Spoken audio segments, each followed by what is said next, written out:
मैं जमुना प्रसाद चौबे, आप देख रहे हैं MP 34 न्यूज।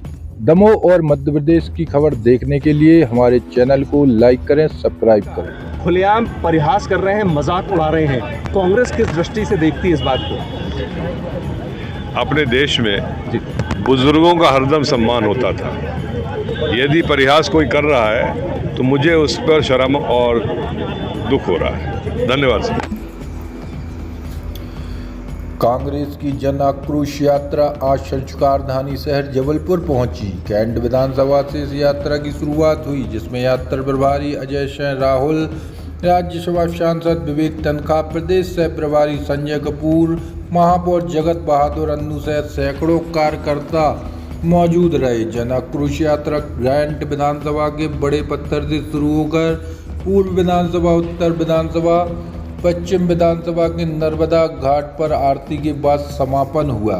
जन आक्रोश यात्रा में शामिल होने जबलपुर पहुंचे अजय सिंह राहुल ने कहा कि मध्य प्रदेश में 7 यात्रा की शुरुआत की गई, जिसमें एक यात्रा महाकौशल की आज जबलपुर पहुंची है। 11,500 किलोमीटर की यह यात्रा प्रदेश की 230 विधानसभा में घूम रही है और जनता का जो आक्रोश है भाजपा के खिलाफ वह दिख रहा है।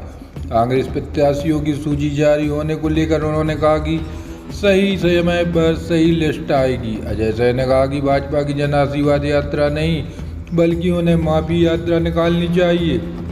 भाजपा के दिग्गज नेता और केंद्रीय मंत्रियों के चुनाव लड़ने पर अजय सिंह ने कहा कि जब केंद्रीय मंत्री चुनाव हारेंगे तो फिर किस मुँह से 2024 में चुनाव लड़ेंगे।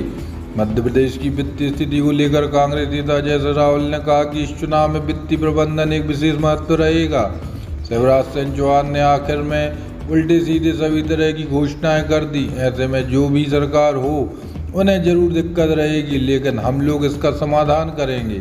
पूर्व मुख्यमंत्री कमलनाथ की उम्र को लेकर और उन्हें बुजुर्ग बताकर परिहास करने वाले भाजपा नेताओं पर अजय सिंह राहुल ने निशाना साधा। उन्होंने कहा कि इस देश में हमेशा ही बुजुर्गों का सम्मान होता आया है।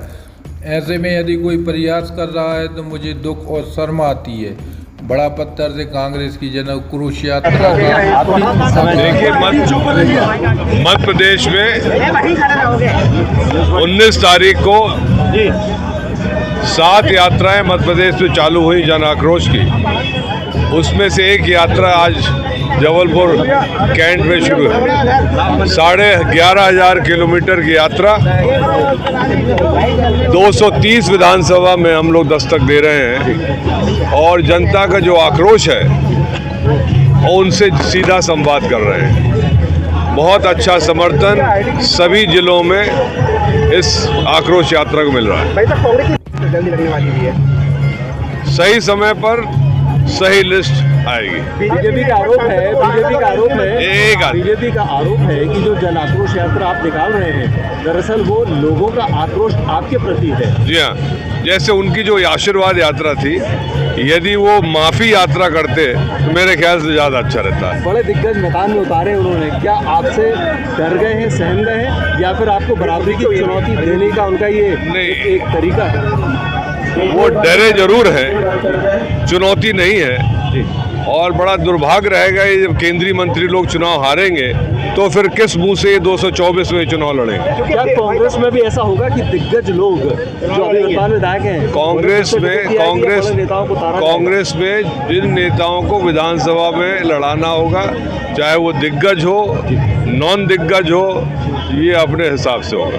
जो सबसे बड़ी बात आ रही है सामने, उतार रहे हैं विधानसभा चुनाव में। सिंधिया जी के पास कोई विधानसभा ही नहीं, कहाँ से उतारेंगे?